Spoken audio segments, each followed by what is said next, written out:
20146. That is your SMS line at Metropole TVKE across all your social media platforms. I'm at Kengesim, but this is your official business trends. Let's talk about it. And digital transformation is taking place in the financial services industry with a host of non-bank innovators offering both customers facing and back office financial technology products and services. Now, this transformation includes emerging market economies and in many places offers a viable digital alternative to traditional banks, which have left significant populations underbanked. But what are the challenges and opportunities for developing an emerging market? Well, this morning, Juliet Ngwae, a digital finance specialist at Microsoft Consulting, will help us answer that question. Juliet, good morning. Morning, how are you? Happy to have you around, Juliet. Okay, let's talk about this digital shift in the financial services industry, I would like to call it that. How has it impacted businesses and just the industry by itself alone? Yeah, thank you very much for having me. So in terms of a shift, we're starting to see about four major shifts. The first being a customer centricity, so a focus towards the customer and what their needs are. With digitization, we're seeing a lot of changes in customer behaviors, expectations, attitudes, preferences. And so we're seeing a shift where we're putting the customer at the forefront and starting to understand their needs and how to now design for their needs. Another major shift that we're seeing is a change in the competitive landscape. So our competitors are looking very different. For example, the fintechs are really challenging the traditional financial service providers, and them being very agile and technology savvy are able to offer these big banks customers what they need. So a shift in terms of who your competitor is, yes. It doesn't look the way it used to be. Yes. We're also having a shift towards shared economies. So instead of competition, we're seeing a lot of collaboration and looking at strategic partners who are able to help you now offer some of the services, or you can tap into their strengths and be able to offer services to your customers in the way they want it. And finally, I think I'll say reshoring. So a long time seeing us outsourcing resources to countries, say India, we're now seeing a shift where we're moving back to our human resources or moving back to local. And instead of using our human resources, we're now using digital resources. So moving to things like chatbot, which is a digital smart customer service assistant, then allows us to be cost efficient and still provide customer assistance to services, to customers, sorry. So we're seeing a lot of shift back to home. And being able to provide services from home. Pretty much. Juliet, I have this personal question, really. I mean, when we're talking about emerging markets, and we're talking about the shifts that you're laying to us this morning, what should come first? Is it normally the industry approach, or just the customer approach? Where is the balance? Are we looking at the industry or much more the customer as we're talking about these emerging markets and the opportunities they are in? I think we're looking at the customer. It's a different kind of customer that we're looking at. Yes. In terms of demographics, so they're younger. In terms of being aware, so they want digital, they want fast, they want customized, so in terms of emerging markets, we are looking at a shift that's moving or that's more customer focused, yes, as opposed to industry focused. What is the trend for emerging markets? Are you fighting culture when it comes to shifting digitally, or what has been? I would like to ask, what is the drawback in the shift? Sorry, sir? Juliet, I don't know whether you can get me. I'm asking, when it comes to these emerging markets, what would you say is the biggest hurdle to shifting into this digital era?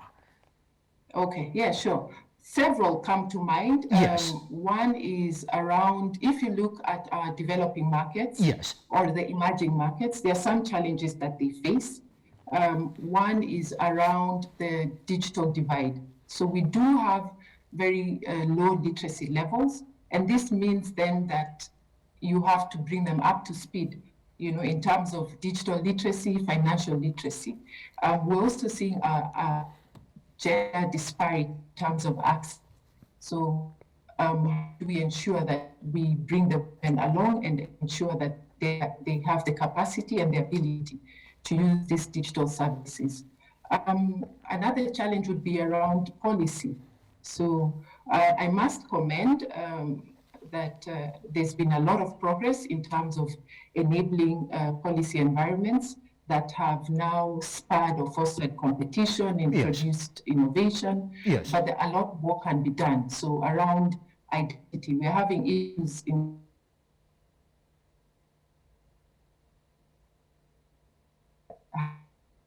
identity, system identity. So we can authenticate our customers digitally. I'm also looking at things like cybersecurity and digital fraud, which, of course, with digitization, you expect that there will be cyber attacks. So how do you put in measures in place that meet international standards? Pretty much now for Gillette. Now, somebody's going to ask you another question, but let's just stick on that policy.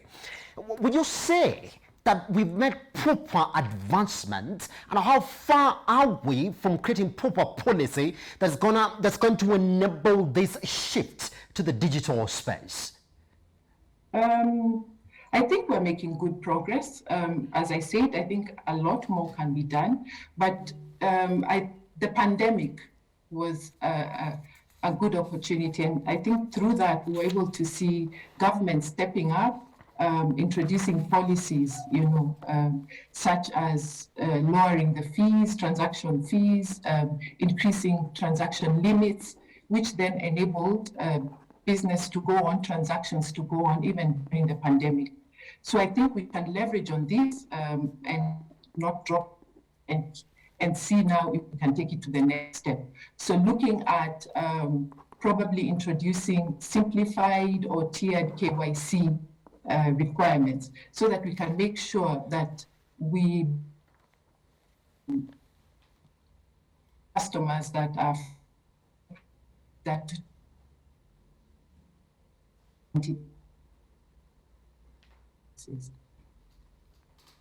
Yes, we seem to be having difficulties getting to Gillette this morning.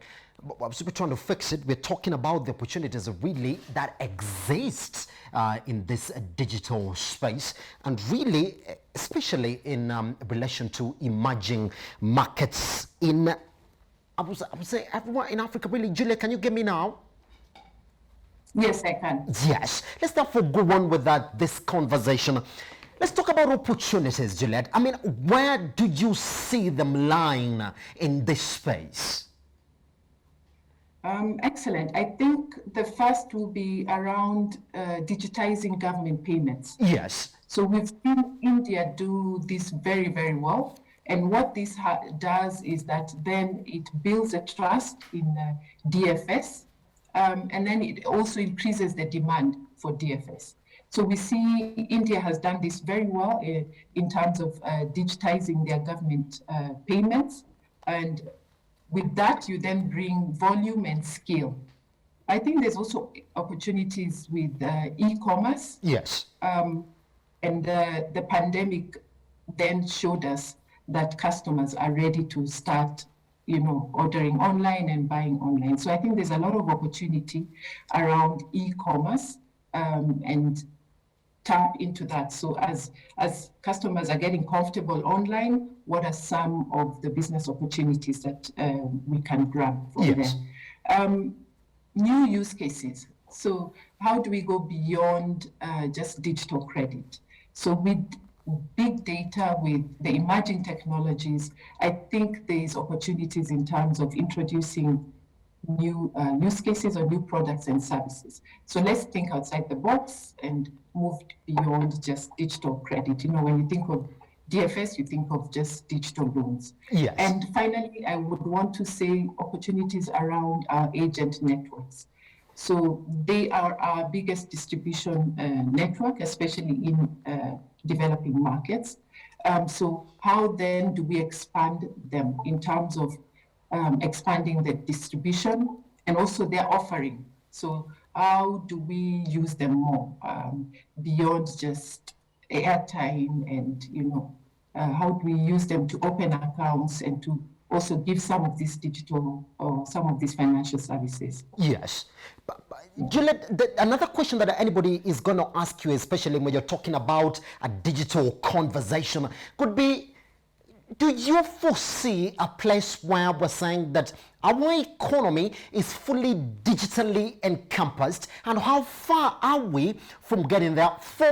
Give me that from an inside outside outlook. Are we closer there, Juliet? Cash is still king. Yes.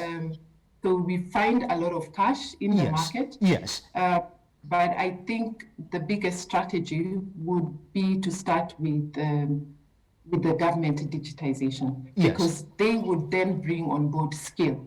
So that together with interoperability. So right now you move cash into a digital wallet, but your next transaction, you have to again move it back into cash. Yes. So how then do we make all our platforms or payment systems interoperable so that a customer can have transactions end to end without the need to cash out?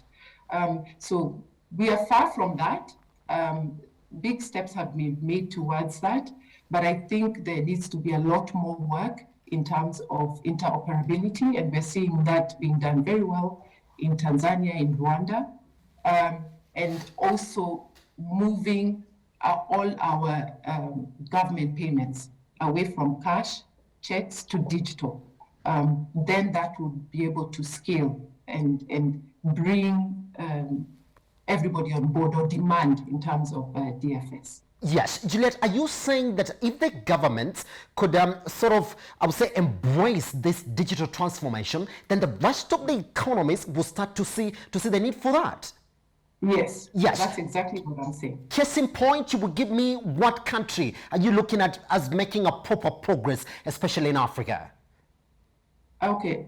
Africa, I would want to say Nigeria is doing well. Kenya is also doing well. Yes. Leveraging a lot on M-Pesa. Yes. And they were able to disburse the social benefit cash into M-Pesa.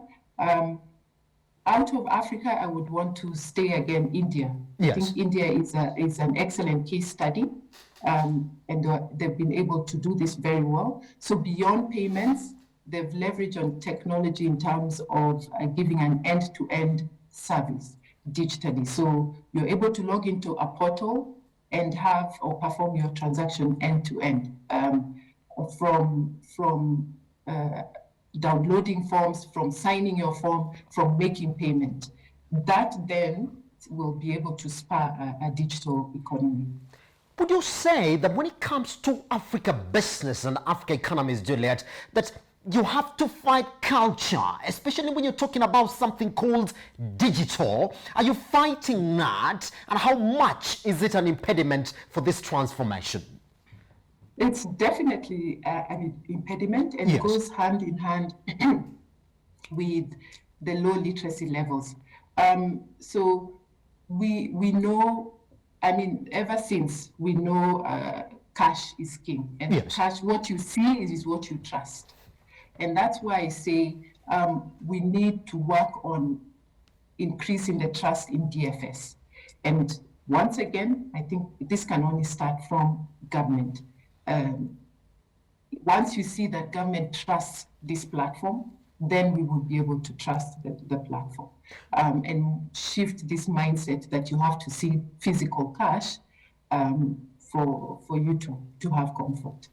Yes, now Juliet, I know you are working under emerging markets and developing economies. We are ending the year despite the disruptions that we've seen from the COVID-19 pandemic. How much of a blessing was the COVID-19 pandemic in this digital transformation space? And Julia, you gotta give me both sides as well. You can say it was a blessing in disguise. Let's get the blessing, and then we get the disguise, and then we see exactly how much, therefore, we are away from making this a reality. Yeah, I think the biggest blessing is giving us the push we needed. Yes. So digital transformation is not something new. It's a conversation we've been having for years on end. But we are risk averse. We do not budget for it, so we needed this to push. And the ones that were already ahead, you can see the benefits of digitization. Yes. They were able to still interact with their customers. They were able to still conduct business with their customers being at home. So I think in terms of benefit, this has then shown that we do need to digitize, yes. And we need to digitize now. Yes. In terms of on the flip side, I think there would be issues about increasing that digital divide.